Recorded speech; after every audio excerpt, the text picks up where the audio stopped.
Hi friends, ఒక కోపిష్టి బాలుడి జీవితం ఒక తలుపుతో ఎలా మారిపోయిందో తెలుసా?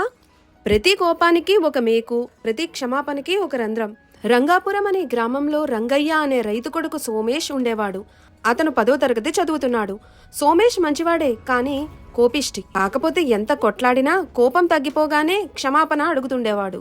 సోమేష్ రోజు ఇలా గొడవలు తెస్తుండడంతో రంగయ్య ఒకరోజు అతన్ని గట్టిగా మందలించాడు. సోమేష్, నీకు కోపం వచ్చినప్పుడల్లా పెరటి తలుపుకి ఓ మేకు కొట్టు అని చెప్పాడు. సోమేష్ ఆ తర్వాత రోజు నుంచే మేకులు కొట్టడం మొదలుపెట్టాడు. కాలక్రమేణా తలుపంతా మేకులతో నిండిపోయింది. దాన్ని చూసిన రంగయ్య ఓ రోజు అన్నాడు, ఈ తలుపు ఇప్పుడు ఎలా ఉంది చూడు, అసహ్యంగా ఉంది కదా.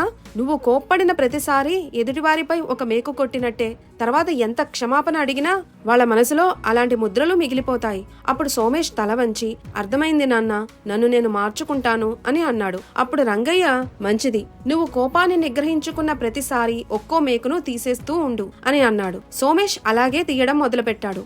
అతను మేకును తొలగించిన ప్రతి చోట ఆ మేకుల తాలూకు రంధ్రాలు మిగిలిపోతున్నాయి. సోమేష్ కోపం తగ్గి మేకులన్నిటినీ తీసేసినా వాటి తాలూకు రంధ్రాలు మాత్రం తలుపు నిండా ఉన్నాయి. అప్పుడు రంగయ్య సోమేష్ భుజం మీద చెయ్యవేసి, నువ్వు ఎదుటి వాళ్లపైన కోపం చూపించినప్పుడల్లా వాళ్ల మనసులో నువ్వు ఓ మేకుని దించినట్టే.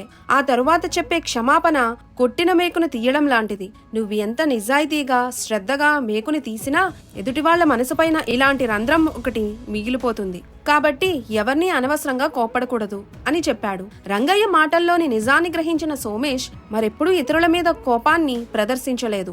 ఈ కథలో నీతి ఏంటంటే, ఎవరైనా చేసిన తప్పును క్షమించవచ్చు, కానీ ఆ తప్పు తాలూకు గాయం మాత్రం పూర్తిగా పోదు. కాబట్టి కోపాన్ని కాదు, మన సహనాన్ని పెంచుకోవాలి.